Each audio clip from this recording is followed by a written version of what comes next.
Bonjour à tous et bienvenue sur Faro. On va voir en 5 minutes ensemble comment on prend en main l'outil, quelles sont les grandes étapes à suivre pour réussir sur Faro. Et puis dans tous les cas, vous avez d'autres vidéos pour aller vraiment dans le détail sur chaque sujet qui seront disponibles sur YouTube et sur le helpdesk. Alors on commence tout de suite par la première étape qui va être celle de cibler des prospects dans un contexte d'entreprise. On commence avec le ciblage des prospects. Nous aujourd'hui, on va chercher des DRH.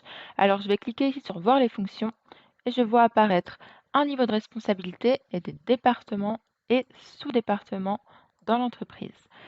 Donc je vais ici cocher directeur et ressources humaines, puis valider. Et vous voyez que ma recherche est enregistrée ici. Une autre manière de faire, ça va être de taper ici directement DRH, de le saisir.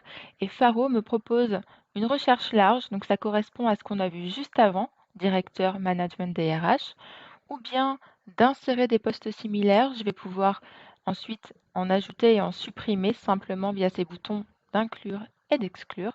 Mais pour le départ, on va se concentrer de la recherche large. Maintenant, sur le ciblage des entreprises, je clique sur Explorer. J'ai 4 rubriques. Le code NAF, si vous le connaissez déjà, vous pouvez venir cibler directement les entreprises par le code NAF. Les activités, donc c'est ce que fait l'entreprise.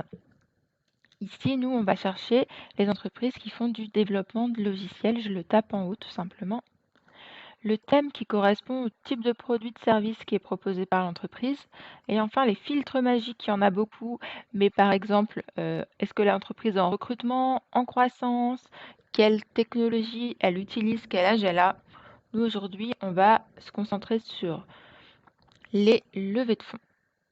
Vous le voyez, j'ai 2 critères et à partir de ce moment-là, j'ai la possibilité d'ajouter une condition ou bien d'exclure des mots-clés.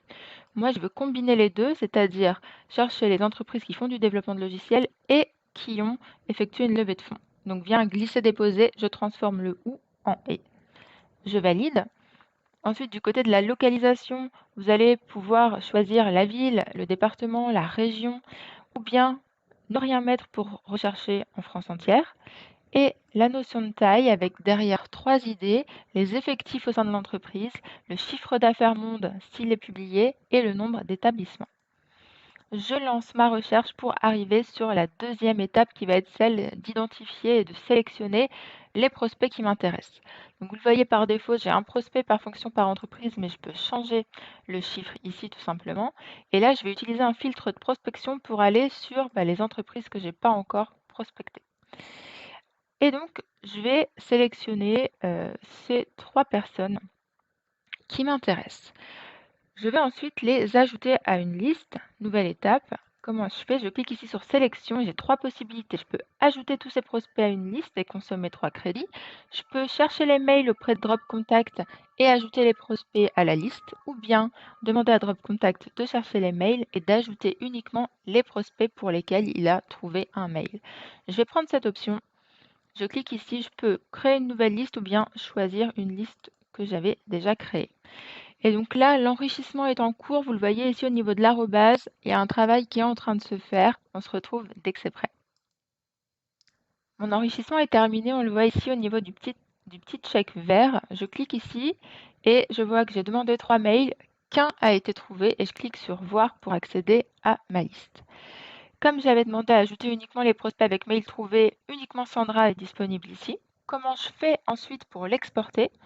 Plusieurs possibilités. Donc, je viens cliquer ici sur tout sélectionner. Je peux exporter toutes les infos sur ce lead et la société en CSV ou bien l'envoyer vers un outil si j'ai réalisé une intégration. Alors aujourd'hui, vous allez pouvoir l'envoyer vers 2 CRM qui sont HubSpot et Pipedrive et vous allez également pouvoir l'envoyer vers 2 outils d'envoi de campagne qui sont Lemlist et LGM. Une dernière possibilité, si vous avez réalisé une intégration avec Casper, ça va être de chercher le numéro de téléphone de votre contact. Voilà, je vous dis à très vite sur Faro